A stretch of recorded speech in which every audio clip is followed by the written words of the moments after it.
on March 2, 2026, 4 days after the United States and Israel launched Operation Epic Fury. Qatar Energy halted LNG production at Ras Laffan and Mesaieed.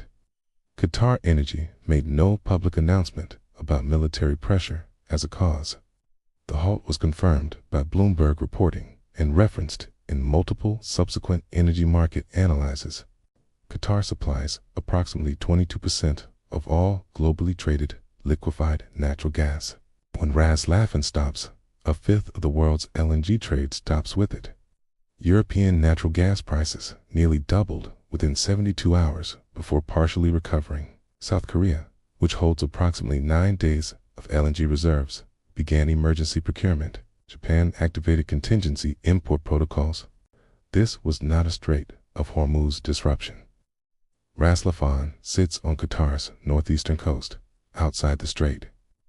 But it sits within range of Iranian ballistic missiles, and every tanker leaving it must pass through the same waters where 150 vessels were already sitting idle. Qatar Energy's decision was not made under fire. It was made under the calculation that operating was no longer commercially viable in those conditions. That is how an energy war works. It does not require a direct strike on a facility to take that facility offline. It requires making the operating environment ungovernable enough that the decision to halt becomes rational. Iran had been building toward this moment for years before the first bomb fell on February 28th. The architecture was not improvised in the chaos of the first morning. It was constructed deliberately, tested repeatedly, and positioned precisely. Understanding why the Gulf energy infrastructure came under stress in the first week of this conflict requires going back to the design, not just the individual events.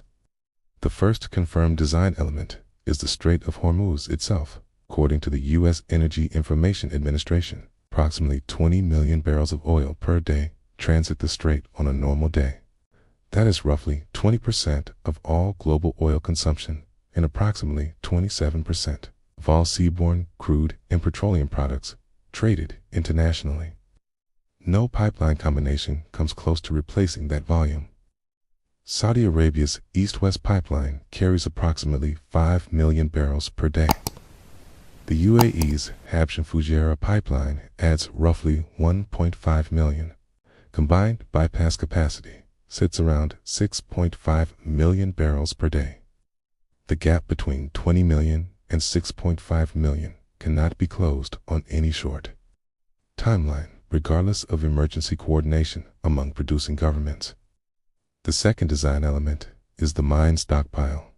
According to the Defense Intelligence Agency's published assessments, confirmed by a 2025 Congressional Research Service report, Iran holds between 5,000 and 6,000 naval mines. The Congressional Research Service specifically noted this number had grown since 2019. It's not decreased, despite years of international sanctions on Iran. Iran's mine inventory includes Russian-made MDM-6 bottom mines and Chinese-made M52 rocket-propelled mines. The EM-52 is designed to strike vessels from below at the keel, the structurally most vulnerable point of any large surface ship. The third design element is the insurance market mechanism. Iran does not need to detonate a single mine to collapse tanker transit. The credible threat of mining is sufficient to freeze maritime insurance coverage within hours, not days. When insurers withdraw coverage, no tanker captain moves, regardless of what naval escorts are present. That is not a hypothetical. It is the documented institutional response to every confirmed mining threat in the history of modern maritime commerce. Lloyd's of London withdrew P&I's coverage for vessels in the strait by March 5, 2026. That single institutional decision did what no Iranian naval corporation could have accomplished. It stopped commercial shipping without a shot fired at a tanker. The strait was technically open. No IRGC vessel needed to be in the water. Commercial tankers were sitting idle at the strait's entry and exit points by March 4th. Maersk and Hapag-Lloyd, two of the world's largest container shipping operators, suspended all transits. An IRGC commander stated on March 3rd that the strait was shut and that any vessel attempting transit would be, in his stated words, set ablaze. That statement was not a military order. It was a communication to insurance actuaries. It worked. The Strait of Hormuz has never been fully closed in its modern history. Not during the Iran-Iraq tanker war of the 1980s, which produced partial disruption, but never a complete halt. Not during the April 2024 Iran-Israel exchange. Not during the June 2025 12-day conflict. What changed on March 3, 2026 is structurally different from each of those prior episodes. In each earlier case, Iran had something substantial to lose from full closure. Approximately 1.7 million barrels of Iranian oil per day export through the strait, or did, before the conflict. Approximately 90% of those exports go to China, according to EIA data. Beijing is Iran's single largest customer and its most important diplomatic anchor. If Iran closes the strait, China's energy supply chain takes a direct hit. That constraint had historically been real, and it had historically held. The constraint has not disappeared, but the calculation behind it has shifted. Iran's supreme leader, according to statements from Iranian officials and reporting by Reuters and other major outlets, was reported killed in the early days of the U.S.-Israeli air campaign. Independent verification of that claim remains limited given conditions in Tehran, and it is presented here as reported and officially attributed, not independently confirmed. An interim 3-member council is operating. Reformist President Masoud Pezeshkian, Judiciary Chief Gholam Hossein Mohseniach, and conservative cleric Alireza Arafi. The IRGC reports to the Supreme Leader's office, an office that is currently vacant. The Critical Threats Project reported on March 2nd that IRGC factions were already attempting to operate outside the constitutional succession process. A government operating under an existential air campaign with a vacant Supreme Leader's office. And a decentralizing military command is making different calculations about what it has left to lose. That change in calculation is the most significant single variable in the energy picture right now. The economic data from the first week of the conflict is documented across institutional sources. It does not require modeling to assess. It is already in the published record. Brent crude was trading at $72.50 per barrel on February 27th, the day before Operation Epic Fury began. It moved above $80 per barrel by March 4th. That is a 13% increase in 4 trading days. Oil futures surged more than 5% within hours of the first confirmed strike reports on February 28th. Gas buddy analyst Patrick DeHaan projected U.S. retail gasoline prices then approximately $3.00 per gallon, rising to at least $3.10 to $3.15 in the following 2 weeks, under conditions where the strait remains open and the conflict stays limited in scope. That was the floor estimate. Goldman Sachs told clients in its first post-conflict note that if the oil price gains held, its consumer price inflation could move from 2.4% in January 2026 to approximately 3% by year. That would eliminate Goldman's prior forecast for inflation to reach the Federal Reserve's 2% target in 2026. Wood Mackenzie stated that $150 oil is possible if the closure persists beyond 2 weeks. RBC Capital Markets described the situation as the most significant energy disruption since the 1970s Arab oil embargo. Former White House energy advisor Bob McNally stated, "A prolonged closure of the Strait of Hormuz is a guaranteed global recession." Ali Vaez of the International Crisis Group described the mechanism directly. Closure removes a fifth of globally traded oil overnight, and prices gap upward on fear alone before any supply adjustment is attempted. These are not worst-case fringe projections. They are published estimates from named institutions in the first week of the conflict, before the Ras Laffan halt had been fully reflected in market prices. The institutional scenario modeling that preceded this conflict is worth examining because it establishes what analysts had already projected before any missile was fired. The Dallas Federal Reserve published a scenario analysis on Hormuz disruptions. Their finding, a full Strait closure drives WTI crude toward $100 per barrel. At $100 oil, their model shows a cumulative 1.3 percentage point increase in annualized U.S. headline inflation within 6 months. Oxford Economics went further. Their analysis found that even if Iranian oil exports simply stopped without a full Hormuz closure, Brent crude would settle near $90 per barrel, and U.S. inflation would rise to 4.5%. In their most severe closure scenario, Brent reaches $130 per barrel and U.S. inflation approaches 6%. J.P. Morgan's published 2026 forecast had assumed Brent averaging $60 per barrel under normal conditions. The gap between that $60 baseline and the $130 closure scenario is the full financial range of what is now unfolding. Bloomberg Economics analysis identified a structural relationship. Oil prices historically rise approximately 4% for every 1% decrease in supply. Apply that multiplier to a full Hormuz closure, removing 20 million barrels per day from the market. The arithmetic produces the same range every institutional model has converged on, $100 to $130 per barrel. The Strategic Petroleum Reserve provides a finite buffer. The U.S. holds approximately 400 million barrels. Combined global strategic reserves, U.S., European, and Asian governments provide coverage measured in weeks, 2 months, not indefinitely. 2 months is the estimated buffer duration under a full closure at current consumption rates. After that, the global economy is operating on supply.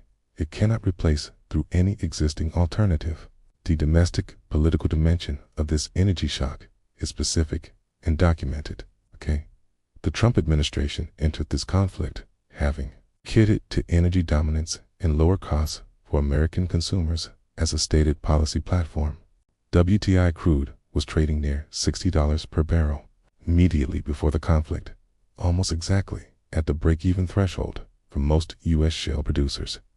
Below $60, domestic shale production becomes economically unviable for a significant portion of American producers. According to the Dallas Fed's Q1 2025 Energy Survey, large Permian Basin producers need approximately $61 to $62 per barrel to turn a profit on new drilling.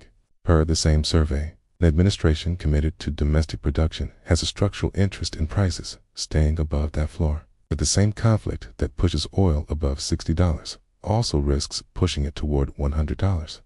The Federal Reserve faces a near impossible position: cut rates to support an economy under geopolitical stress and risk worsening inflation, or hold rates and risk tipping the economy toward contraction. The Federal Reserve entered this conflict already above its 2% ANFAA-TION target, running at 2.5% in January 2026. The U.S. economy was simultaneously absorbing tariff-driven cost pressure from a 15% global tariff rate. Minneapolis Fed President K. Kashkari told the Wall Street Journal the war could deliver higher inflation on one side and a consumer confidence shock on the other simultaneously. New York Fed President John Williams said on March 4th that rate cuts will eventually be warranted in Federal Reserve language. That phrase means cuts are not coming soon. Trump transmitted the nomination of Kevin Warsh as Fed chair to the Senate on March 4th.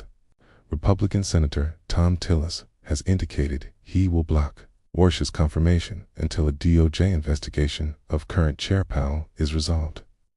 The Fed may face its next scheduled rate decision without a confirmed chair and with an oil shock already embedded in the incoming data. There is a constraint on Iranian escalation that most coverage presents as settled but deserves analytical precision. China imports approximately 25% of its total oil through the Strait of Hormuz, according to EIA data. China is Iran's largest trade partner and the primary buyer of Iranian crude. A sustained Hormuz closure damages China's economy directly and damages the single bilateral relationship that has kept Iran economically viable under sanctions. That constraint is real. It has historically limited Iranian willingness to follow through on closure threats. It limited Iran in June 2025 when mines were loaded onto vessels and then held back. But the constraint operates differently when the government that would enforce it through diplomatic pressure on Tehran is simultaneously present in the waters it is trying to protect, with its own warships deployed under Maritime Security Belt 2026 alongside Iranian naval forces. China's Type 055 destroyer was in waters adjacent to the strait when Operation Epic Fury began. China did not pull its naval assets when the strike started. China faces a direct tension it is not fully resolved publicly: its military positioning alongside Iran versus its economic dependence on the strait staying open. That contradiction, visible, unresolved, and not acknowledged in Chinese official statements, is one of the most significant unexamined variables in the current energy picture. It's a confirmed picture as of March 5, 2026 on the energy dimension specifically. The Strait of Hormuz has been declared closed by Iran's IRGC command.